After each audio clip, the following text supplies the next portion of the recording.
Hello नमस्कार दोस्तों, आप सभी का हमारे चैनल पर बहुत बहुत स्वागत है। यदि आप हमारे चैनल पर पहली बार आए हैं तो मैं आप लोगों को बता दूं कि हम अपने चैनल पर यूपी पीसीएस 2021, आरओ 2021 और यूपीएससी की तैयारी करा रहा हूं। तो हम पढ़ रहे थे भारतीय इतिहास, और भारतीय इतिहास के अंदर हम पढ़ रहे थे ऋग्वैदिक काल। ऋग्वैदिक काल में हम आज पढ़ेंगे ऋग्वैदिक काल में वहाँ का धार्मिक जीवन कैसा था। तो दोस्तों चलो शुरू करते हैं आज की वीडियो। ऋग्वैदिक काल में धार्मिक जीवन।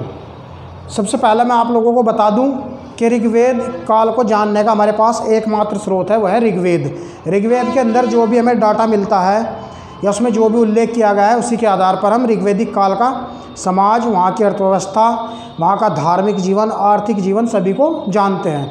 तो ऋग्वेद में जो भी डाटा है उसी के आधार पर हम बात करेंगे वहाँ के धार्मिक जीवन की। तो सबसे पहले हम बात करते हैं ऋग्वैदिक जो आर्य थे। ऋग्वैदिक आर्य पशुचारण के लिए होने वाले स्थानांतरण के कारण प्राकृतिक शक्तियों से अत्यधिक प्रभावित थे। यही कारण है कि ऋग्वेद में जितने भी देवताओं का उल्लेख आया है वे सभी किसी न किसी प्राकृतिक शक्ति के प्रतीक के रूप में थे।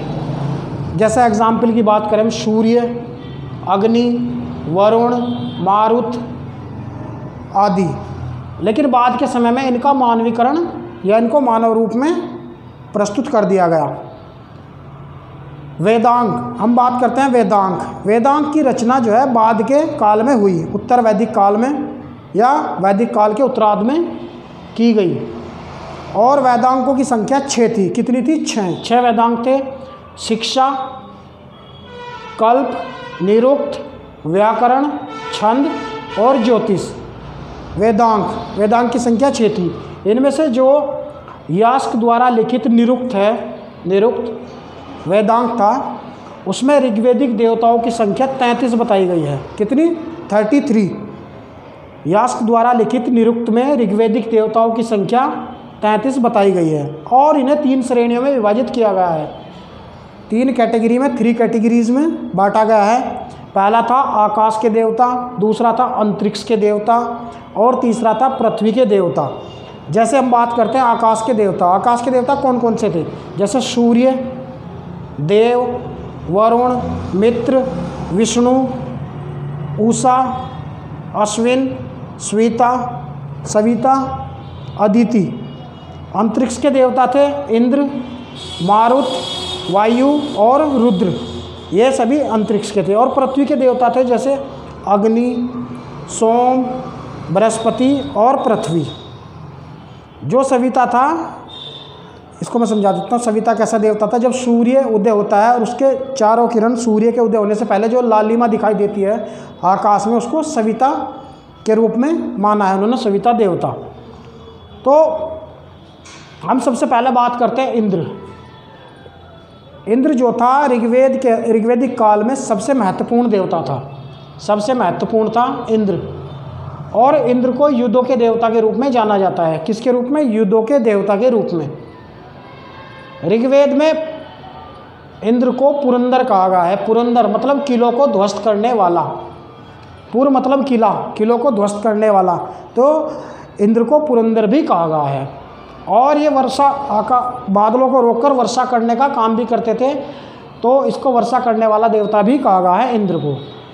ऋग्वेद के अंदर 1028 सूक्त मिलते हैं। सूक्त, उनमें से जो 250 सूक्त हैं वो सिर्फ इंद्र को समर्पित हैं।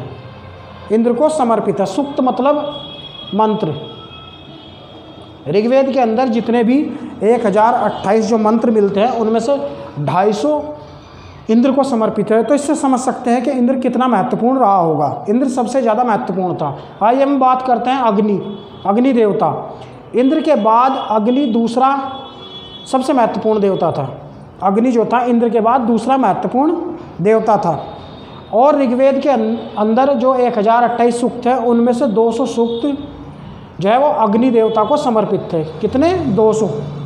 तो ये दूसरा महत्वपूर्ण था। तीसरी बात, यहाँ तक कि ऋग्वेद का जो पहला मंत्र है वो भी अग्नि की स्तुति से ही आरंभ होता है। तो इससे भी पता चल सकता है कि कितना महत्वपूर्ण रहा होगा। अग्नि यज्ञ में दी गई आहुति को देवताओं तक पहुँचाने का काम करता था धुएं के रूप में। इनकी मान्यता थी कि जो अग्नि देवता है, हम यज्ञ में जो आहुति देते हैं वो धुएं के रूप में ऊपर देवताओं तक हमारी आहुति पहुंचती है। तो इस प्रकार ये मनुष्य और देवताओं के बीच में एक मध्यस्थ का कार्य भी करता था। बाकी जो बहुत ही महत्वपूर्ण फैक्ट है और देवताओं के बारे में हम अपनी नेक्स्ट वीडियो में आपसे डिस्कशन करेंगे। अगर आप लोगों को ये वीडियो पसंद आए तो हमारे चैनल को सब्सक्राइब करना ना भूलें। जल्दी मिलता हूँ मैं नेक्स्ट वीडियो में। हम ऋग्वैदिक काल को अनवरत रूप से आगे बढ़ाएंगे। तो आप हमारे चैनल से जुड़े रहिए। वीडियो देखने के लिए बहुत बहुत धन्यवाद। Thank you so much.